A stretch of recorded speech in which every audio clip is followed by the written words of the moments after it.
This is Pintala, a 7-part series written and performed by me, Noah Diamond.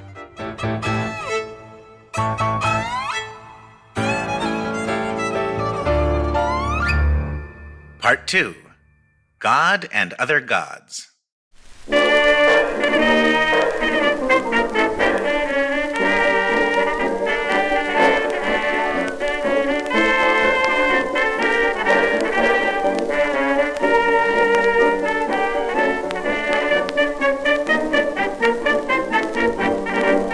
I would prefer to avoid this god-awful subject, and so help me God, I will marshal all of my God-given abilities in the goal of keeping this part brief, God willing. But by God, I am seeking clarity on the subject of Jewish identity. And God forbid I should leave out something important just because it puts the fear of God into me. Because honest to God, this is a complicated subject, and God knows the devil's in the goddamn details.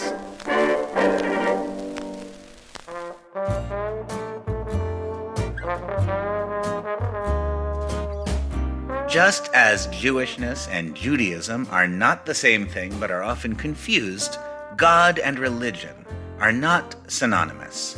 You can love God while having nothing but contempt for religion, and you can find value in religious practice while never really believing in God. I don't believe in God. I never did, even during that brief period when I tried to. I just don't. The idea has never seemed true to me. It's also never seemed appealing to me. I don't think there is a God. I'm glad there's not a God. And when people earnestly talk about God as though it were a real thing, I always treat them with respect. But what I'm thinking is, oh my God. So that's one reason I'm reluctant to talk about this. I'm afraid of alienating people I like. I saved this for the second chapter, partly in the hope that I might have amassed some goodwill during the first chapter. And maybe I should have saved it for the last chapter, but that doesn't work. We really need to deal with this subject in order to move forward. If you don't share my doubt and cynicism about the idea of God, I hope you'll bear with me. I'm really not one of those atheists who's always looking for a fight. If you ask me if I believe in God, I feel a responsibility to tell the truth, politely, even though it's always easier to A, lie and just say, yes, I believe in God, or B, armor up and cop an attitude, as some atheists do, anticipating an argument. No, I don't believe in God, or unicorns. You hear that all the time, but really, what's a unicorn? A horse with a horn. It's not that big a deal. I'm not saying I believe in unicorns, but it's the same world with or without them. The human condition is the same with or without them. There is a dramatic difference in the plausibility of a horse with a horn versus an immortal, omnipotent, omnipresent deity who created the universe and knows everybody personally. And that's going to be our working definition of God. I think very often when people say they believe in God, what they're really saying is that they want to believe in God. They like the idea, and they're trying. When people ask them if they believe in God, they want their answer to be yes. So they work backwards from yes, and define God so broadly that the word just becomes a synonym for the unknown. You know, the sweet mysteries of the universe.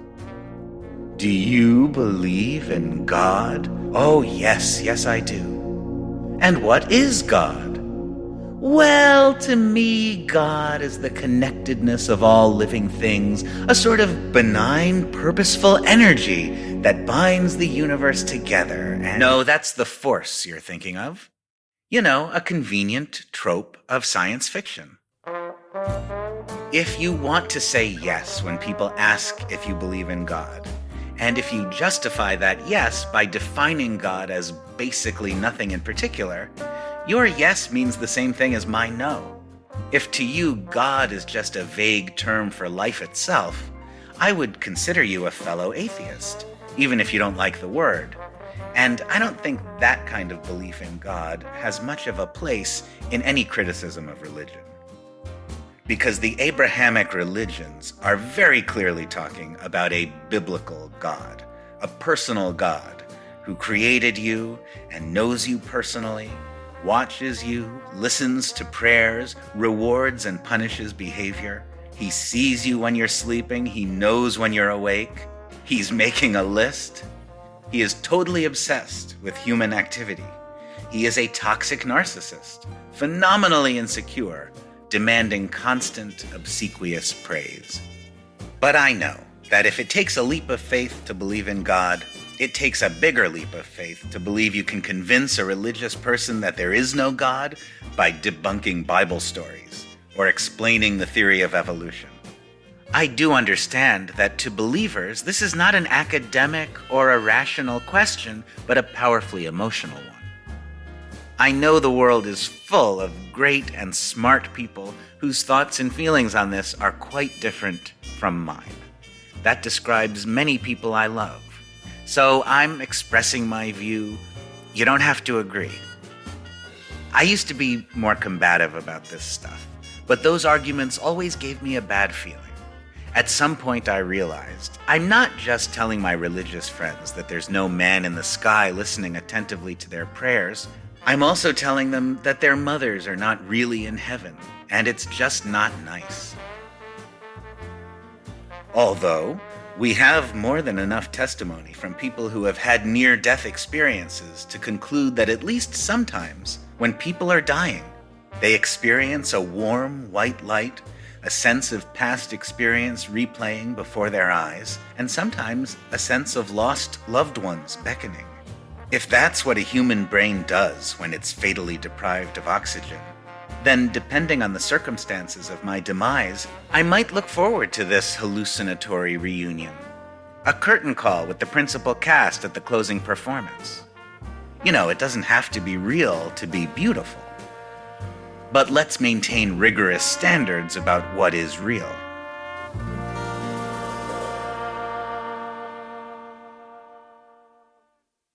It's hard for believers and non-believers to express themselves without making the other side feel judged and defensive. Perhaps I'm being defensive when I say that atheism is massively misunderstood and narrowly tolerated. There's a joke that's always making the rounds online that's like, how do you know if someone is an atheist? They'll tell you. So this anti-atheist trope is very familiar because it's also an anti-Semitic trope and an anti-feminist trope and an anti-black trope and an anti-gay trope, and it's used against every group, which the majority in power would prefer to just shut up and play the supplicant. It's the idea that the group in question, in this case atheists, are pushy, obnoxious, overbearing, hung up on their own issues. Why do they have to rub our faces in it?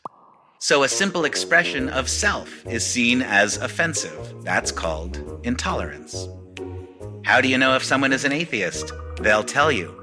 Oh yeah, because atheists are always wearing big atheist jewelry around their necks and knocking on strangers' doors and asking them if they've heard the good news that there is no God.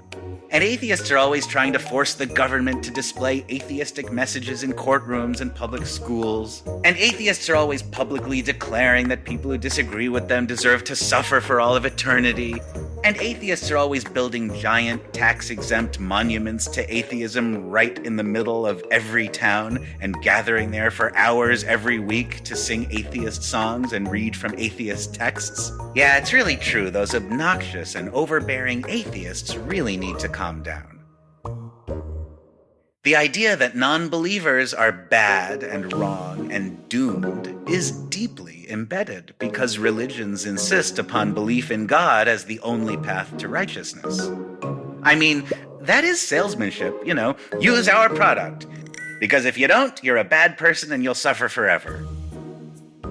Devout believers are often under the impression that atheists don't believe in anything, while in reality, atheism is simply the absence of one specific belief.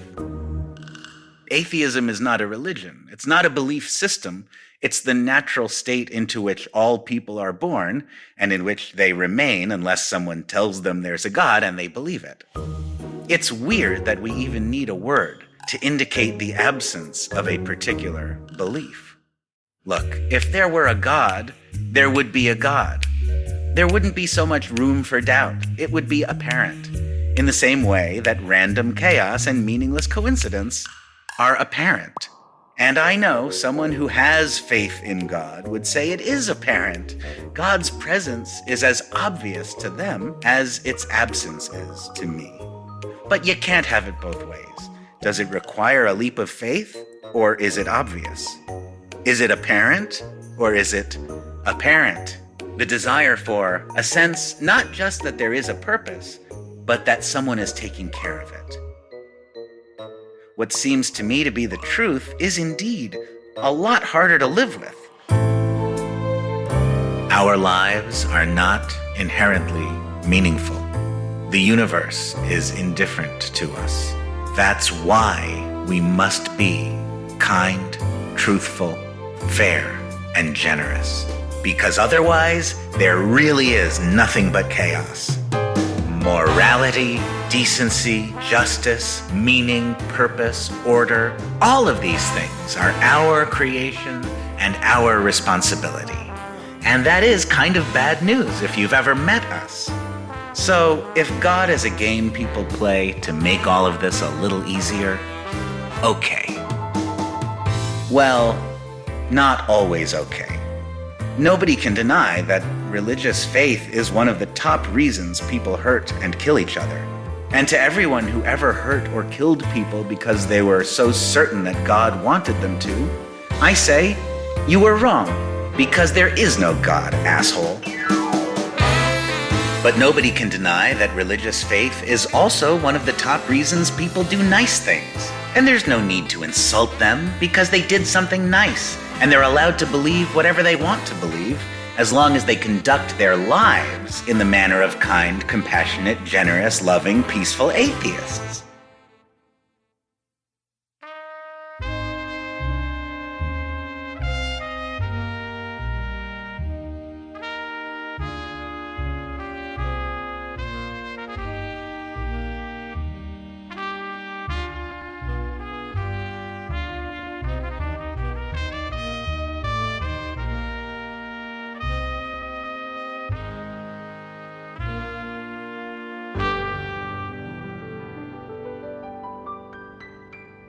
Grandma Red once told me about a talk she had had with Aunt Sarah.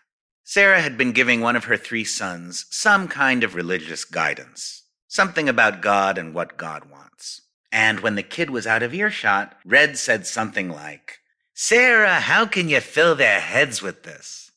And according to Red, Sarah looked her right in the eye and said, "I couldn't raise my children in this world without God."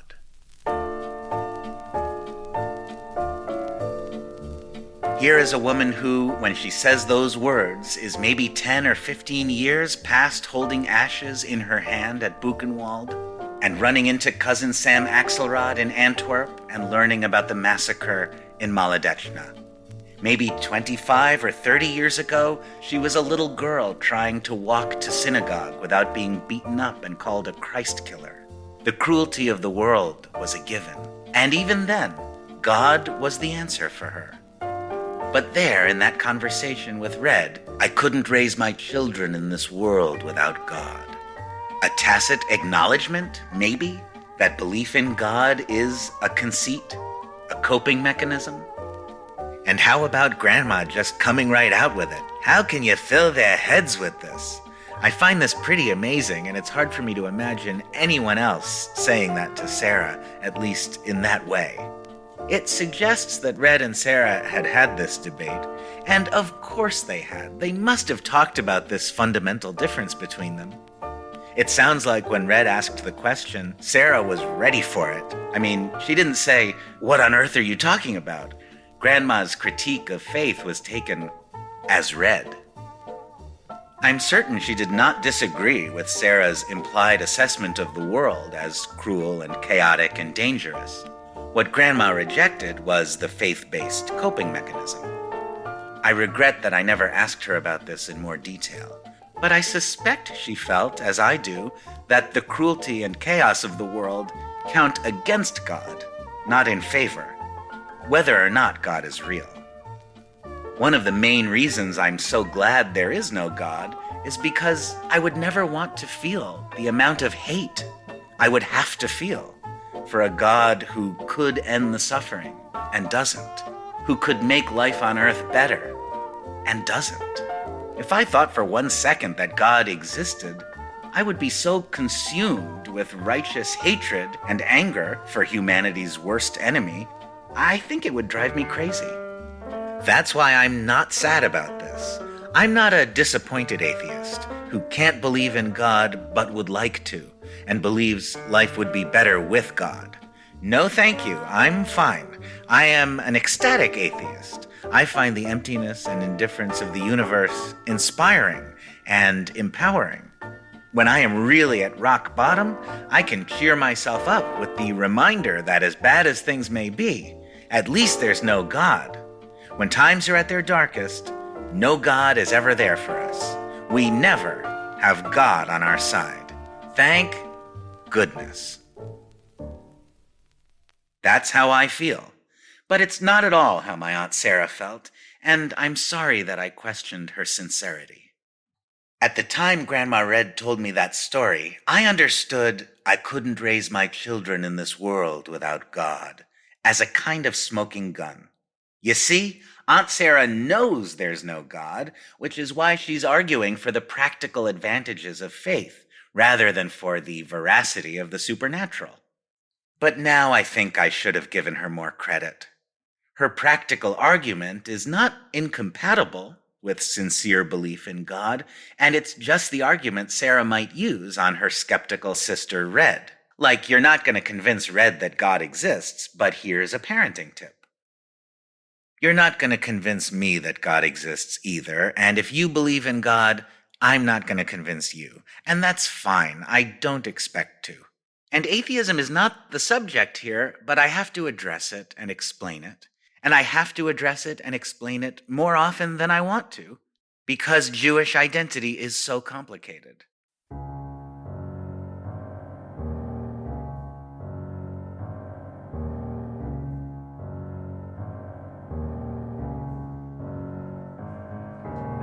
One day in 2022, they were discussing the Holocaust on The View.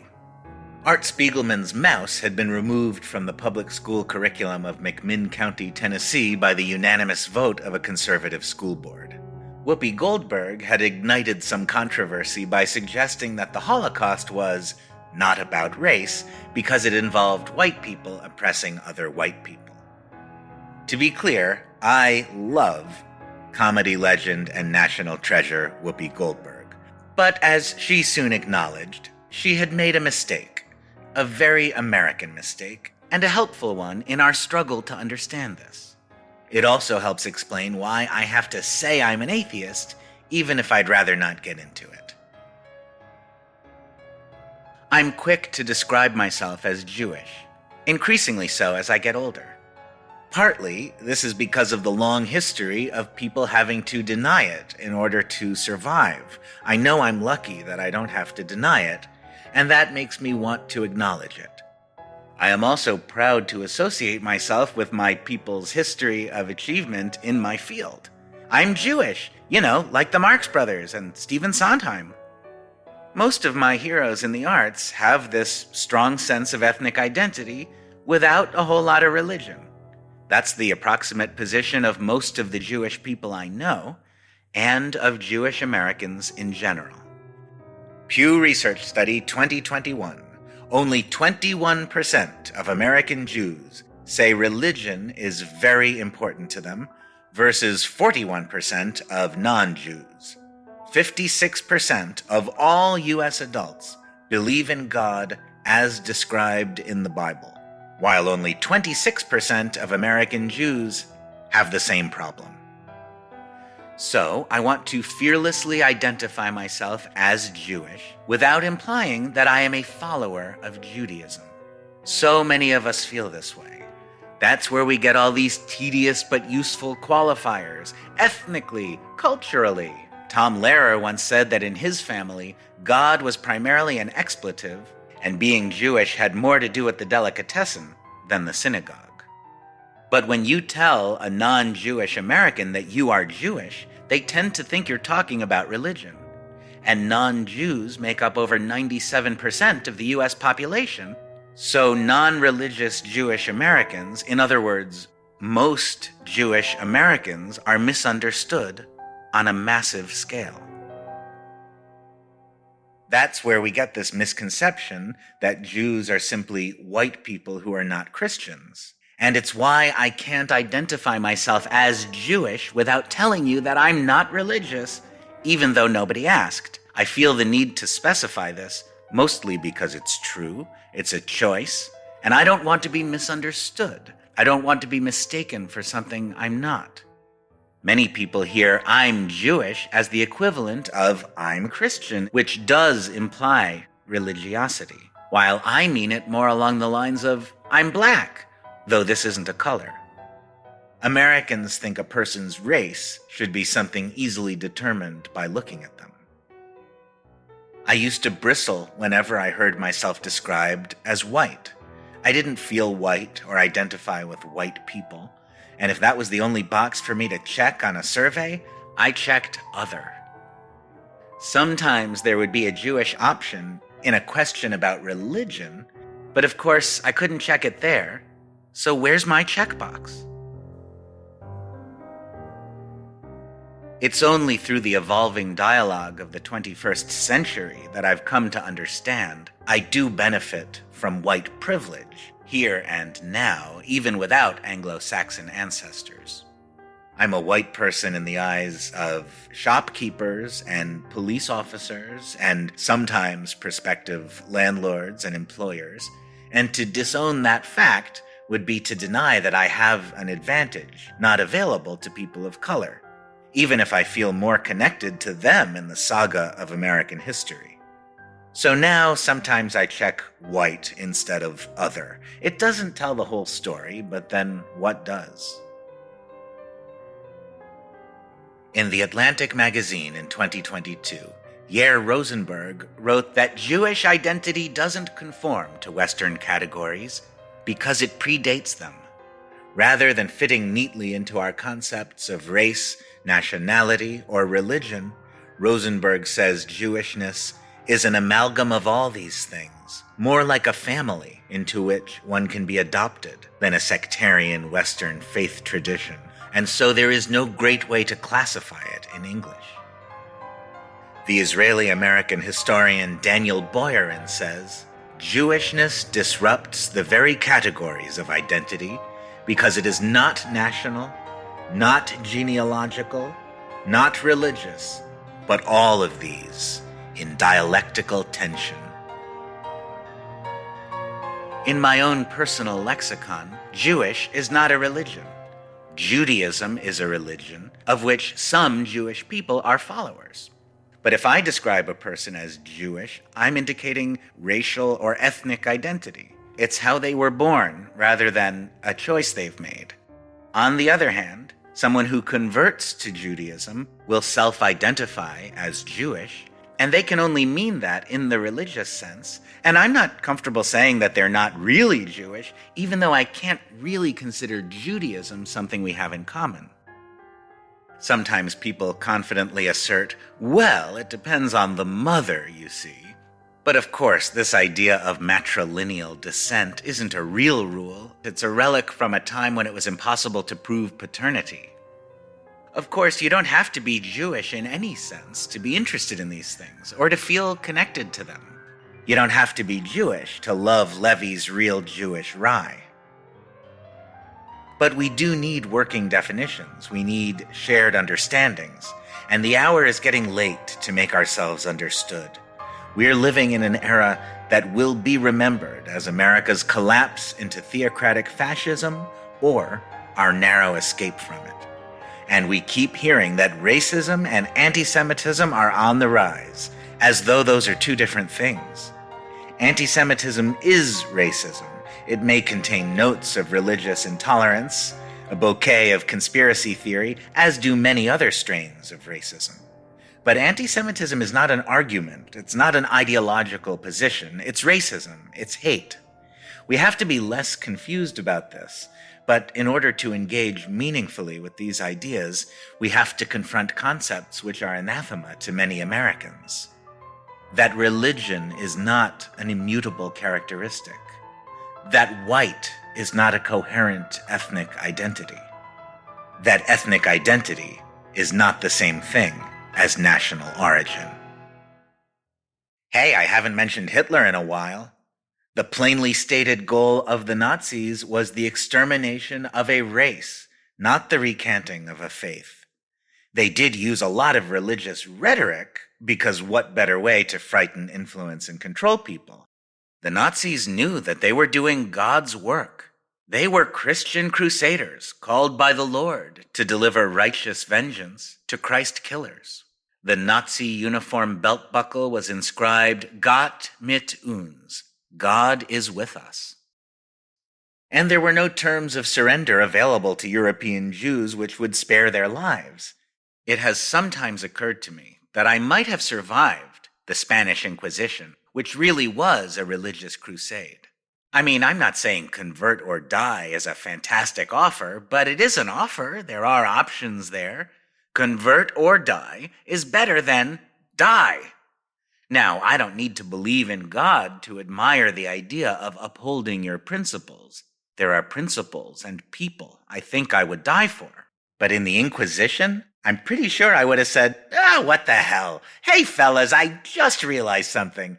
I love Jesus. Oh, yeah, I didn't see it before, but now that you're holding an axe over my neck, he was absolutely the Son of God. Yeah, So, what are we doing for dinner? Of course, persecuting people for their religious beliefs is not okay.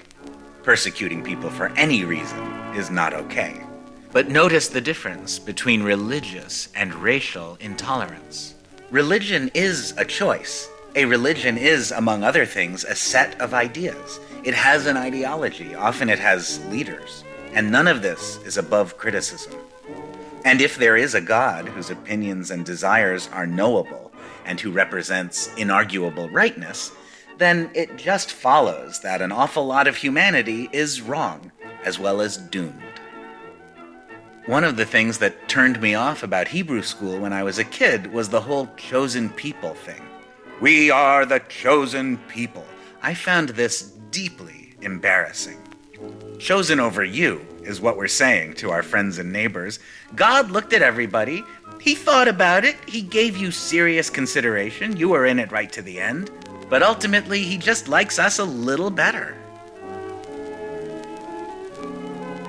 I know that people for a long time have seen rueful irony in the chosen people thing. Even Tevye asks God, once in a while, couldn't you choose someone else?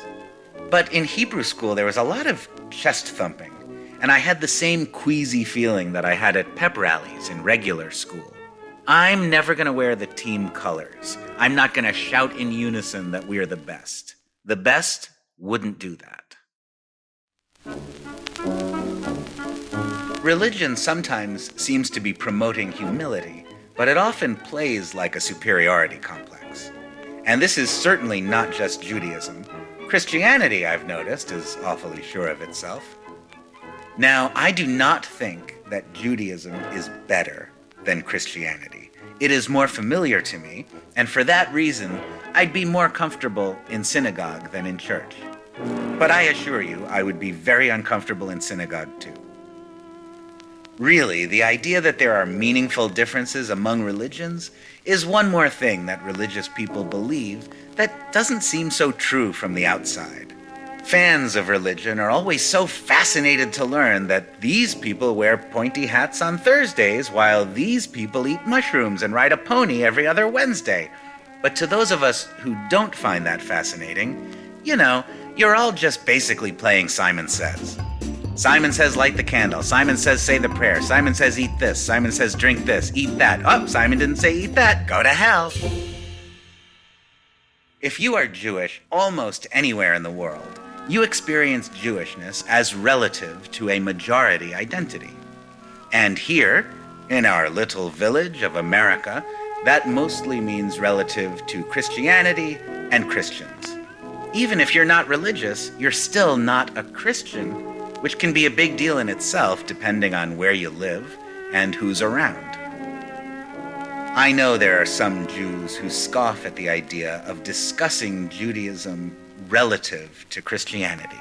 I mean, some Jews are still thinking of Christianity as the new one.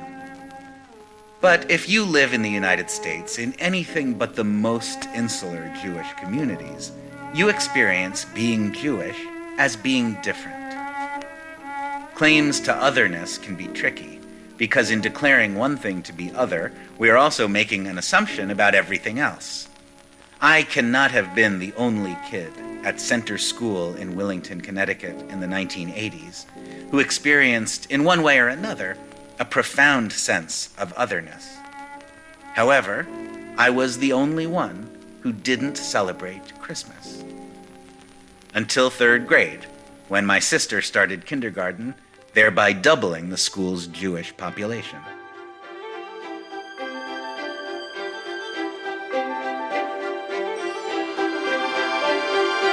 Christmas is now mostly a secular holiday in America, and that's partly thanks to the heroic efforts of mighty Jewish songwriters who labored day and night in the dimly lit claustrophobic song shops of West 28th Street to make sure that the best Christmas song is about snow and the best Easter song is about a parade.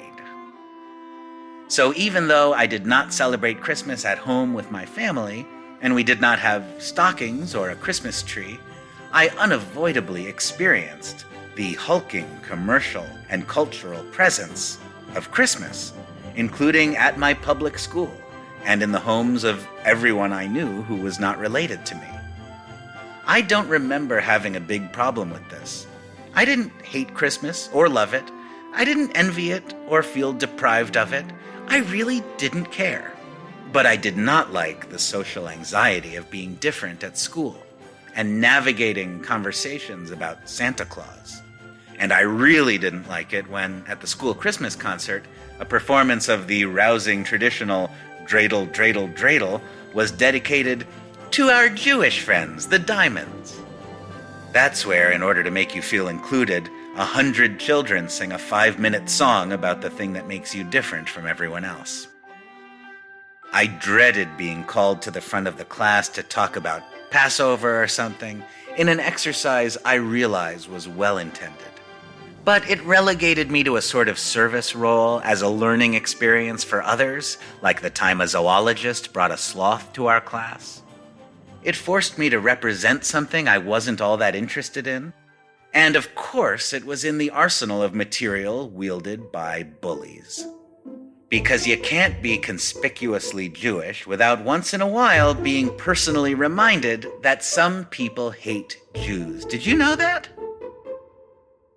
Hating Jews is funny, isn't it? It's been a fact for so much of human history that Jewish people have been hated and murdered, that this is part of our identity. Like gefilte fish, a reference that's always good for a laugh.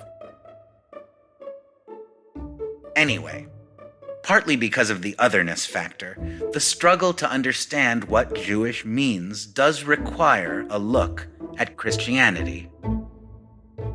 When I was a kid first grappling with this stuff, I really didn't understand Christianity at all. But now, I still don't understand it. So, bear with me. This is not my area.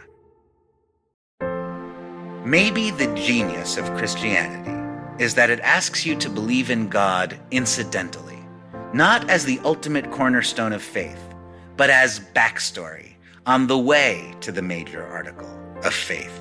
Judaism tells you there's a God, tells you all kinds of crazy stuff about him, and just leaves you with that to think about for the rest of your life.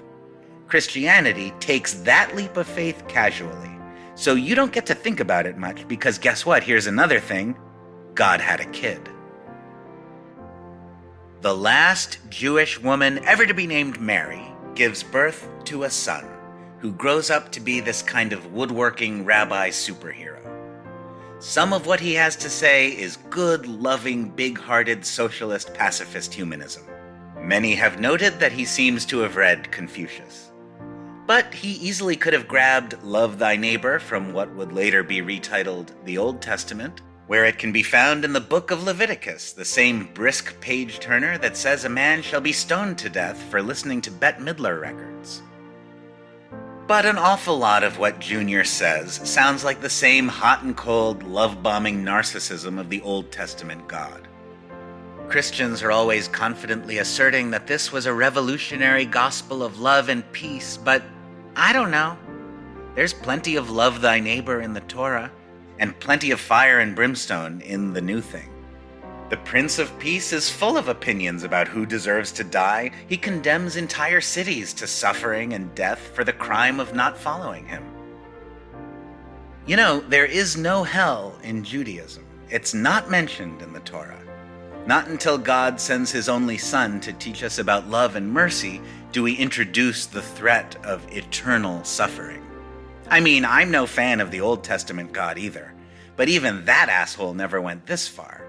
It's a bit of a bait and switch, isn't it? He lowers your resistance with all the peace and love and, let's not be judgmental and stuff. You want to fish? But then once he's got you on board, everything is weeping and wailing and gnashing of teeth. And he says that the children of Israel shall be cast out into darkness. You see, he's a self-hating Jew just like the rest of us. If only his stuff were funnier, he could have worked the Catskills. Imagine if the Sermon on the Mount had been the Sermon in the Mountains. Hello, ladies and Jews. I'm Jesus. I'll be your Christ. I'm so happy to be here. It's a real thrill to play the Mount. And what a fantastic view of the Sea of Galilee. Oh, it's a beautiful sea. Crowded, though. I had to dive in 6 times before I got wet. Oh, what a beautiful crowd we got here. Hello, girls. You're the salt of the earth, and I'd like to see you shake it. How about poor people? We got any poor people here tonight? Wow, a lot of hands went up. I tell you, folks, the economy's so bad, this couple got married just for the rice. I said just for the rice.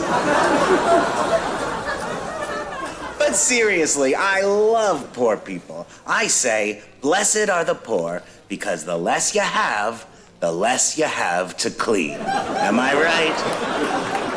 Oh, I love the poor. I love the meek. The meek will inherit the earth. That's bad news for the meek, because the earth is deep in debt. You're going to have to pay taxes on it. The upkeep is a nightmare. Anyway, sorry, meek. What are you going to do, take a stand? Are there any newlyweds in the crowd? Oh, what a beautiful honeymooning couple. These two have come to the Mount to mount each other. Have fun, darlings. Be safe. Be fruitful. Now let me see. Advice for newlyweds. Well, you've heard, thou shalt not commit adultery. But listen, lady, I say, if this guy even looks at another woman lustfully, then in his heart, he has already committed adultery, and he's going to hell. You like that, huh? The ladies love that one. Now here's one for the fellas. If she fornicates with somebody else, you can get a divorce and still go to heaven. But if you fornicate, she still has to stay married to you. Ladies, look on the bright side. After living with this schmuck, hell will be like a vacation. Now let's talk about praying. Everybody's got to pray, because if you don't, you haven't got a prayer. You must pray. But it really bugs me when people pray in public or in houses of worship where everybody can see them. No, prayer should be a quiet, a personal thing. When you pray, you should go into the closet, close the door, and turn out the light, and speak very softly, softer than a whisper. As a matter of fact, shut the hell up. Do it in your head. God knows. He knows. You should be quiet and good and peaceful. Don't say an eye for an eye and a tooth for a tooth. If someone takes your eye, take his nose. If someone takes your tooth, take his parking space. If someone comes up to you and smites you on the cheek, you should say unto him, "Hey, shithead, you missed a cheek."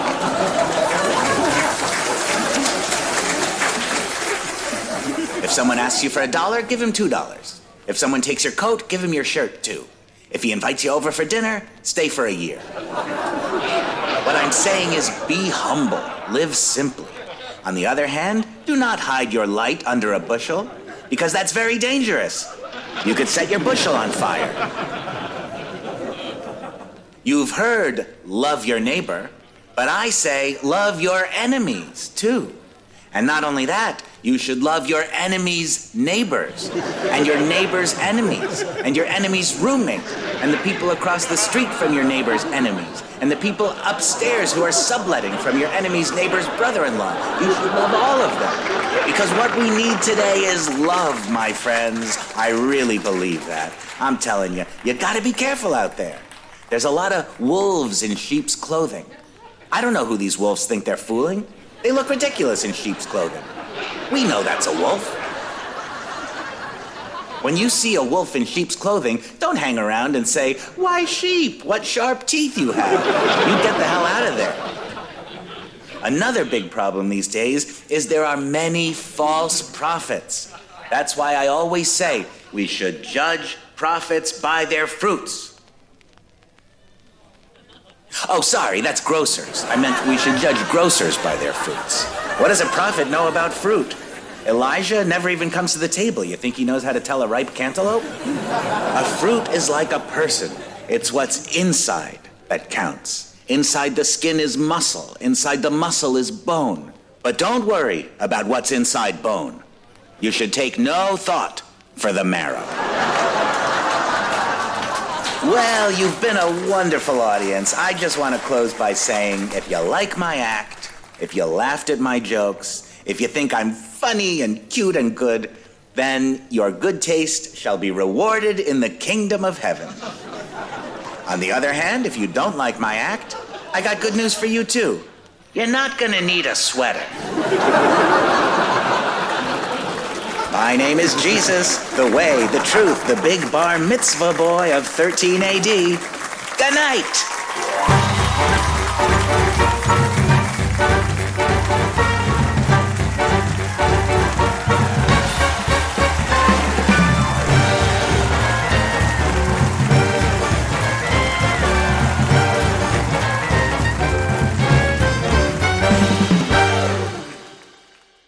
When I was 12, I thought I had a pretty good understanding of what religious Jews believed. I mean, I didn't believe it, but I understood it, in the same way we understand what the ancient Greeks believed, or in the way we understand that Peter Parker was bitten by a radioactive spider. It requires a willing suspension of disbelief, but it makes enough sense to go along with it for the sake of the story. But even in that tongue-in-cheek kind of way, I've never been able to make sense out of Christianity, even though lots of nice Christians and nice former Christians have patiently tried to explain it to me. I just don't see how the events of the story convey the theological conclusions drawn from it. The big idea, as you've probably heard, is that the Son of God died for your sins, you specifically. Everyone specifically.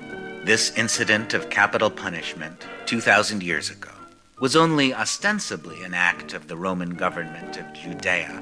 Really, God sent his only Son to earth specifically to endure this horrible experience. God is a terrible parent. But terrible parenting is a biblical virtue. We remember from the appalling story of Abraham and Isaac that one of the noblest things you can possibly be willing to do is kill your children for God. Okay, why all the emphasis on his only Son? It's always God loved the world so much he sent his only Son to, be tortured and killed. God can't have more kids if he wants to? I mean, listen, if you have a big family, absolutely, sending 2 or 3 of the smaller ones to die for the sins of humanity sounds totally reasonable. But, God always said, I just want to have one. I mean, did he have a vasectomy or something?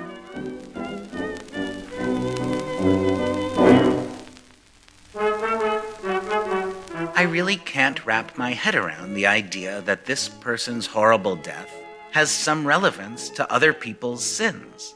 Jesus died for your sins apparently makes perfect sense to lots of people. But I guess it's beyond me. I've never been able to make it make sense, the way other theological ideas make sense to me, even though I think they're kind of silly and I don't believe in them. Regardless, those of us who are not Christians are pretty tired of the idea that Christian is universally understood to be a synonym for good, decent person. It sits awkwardly beside the fact that many of the worst people who ever lived have been really super Christian. It's fashionable to say they aren't really Christians if they're not good people, but of course every group makes that kind of claim for itself, and every group is being ridiculous. Was Stalin a real communist? There are good Christians, there are bad Christians, and they all think they're following the teachings of Jesus, which are, let's face it, very often thin and mixed and open to interpretation, and often so obviously borrowed from earlier myths. When people say that Christians who do terrible things are not really Christians, or they're fake Christians or something, because these people are bad, and someone who's a Christian is by definition good, well, I know they don't mean it maliciously, but that is racist, because it is anti-Semitic, as well as anti-Islamic, and anti-atheist, and anti-everyone who isn't a Christian. It's a standard self-aggrandizing devaluing of the other. Christians are rightfully appalled when other groups talk like that, but then they'll patiently explain to you that they are a Christian and therefore maintain a higher standard of morality.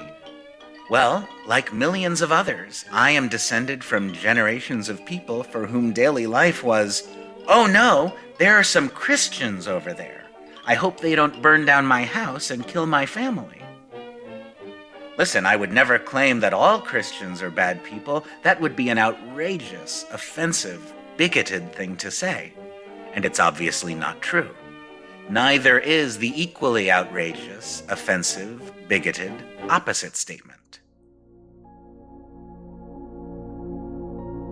I have to ask, can you really be redeemed by another person's suffering? That can't be right.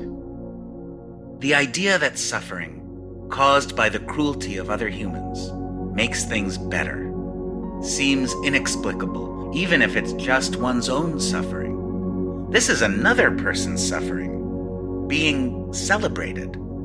Or sort of lamented and celebrated. I mean, people seem really happy about it.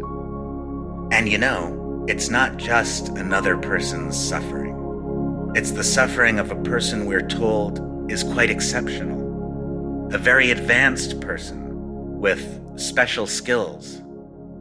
And not only that, an innocent person.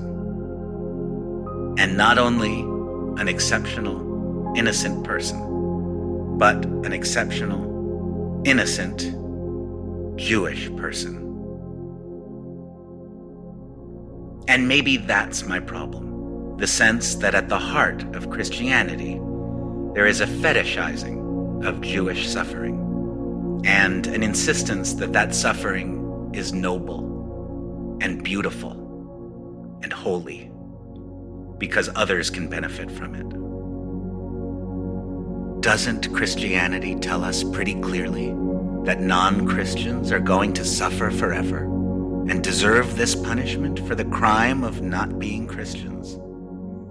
That the only thing that could save us is to be something other than what we are and believe things we don't believe? Doesn't Christianity equate itself with moral virtue? Doesn't it envision a totalitarian God who is concerned with rewarding good and punishing bad? And what did every other kid at Center School in Willington, Connecticut think about the fact that I was the only one not on Santa's list?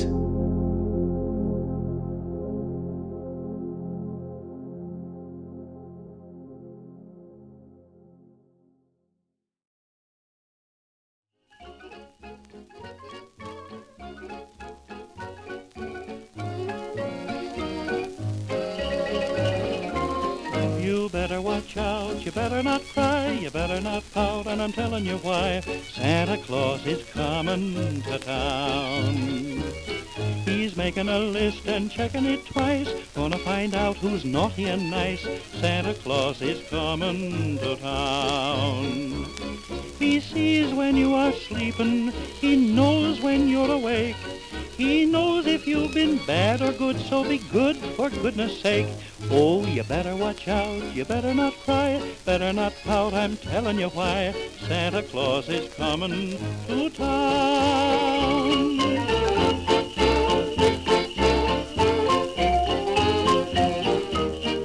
Thanks for listening to part 2 of Pintola, a 7-part series. The beautiful music you're listening to right now is Santa Claus is Comin' to Town, recorded by the Joe Green Orchestra. Other music heard in this episode includes Longing for Home by D.M. Trifonova, recorded by the International Concert Orchestra with Max Dolan on violin. Mazel Tov by Emil Stern. On Sabbath Eve, Parts 1 and 2, recorded by Ephraim Schachmeister and his Kunstler Orchestra. And Gypsy by the Russian Novelty Orchestra. You also heard Broadway Stroll by Jeremy Hugh Sherman, Jazz Comedy by Stan Now, Cabaret Jazz by Alexander Shavarev, Shalom Alechem Rhapsodies by David Ezra Okensar, Christmas in C Major by Graham McCrae, What a Friend We Have in Jesus recorded by Mike Fielding, Hava Nagila by Steve Rice, and other selections licensed from the Pond 5 Media Collection.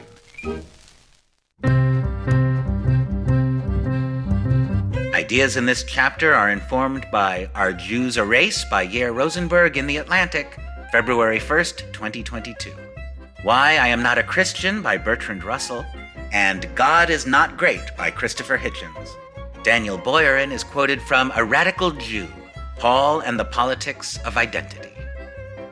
Notes and links to these and other resources, and a comments thread where you can express your opinion about this episode, can be found at noahdiamond.com/Pintola.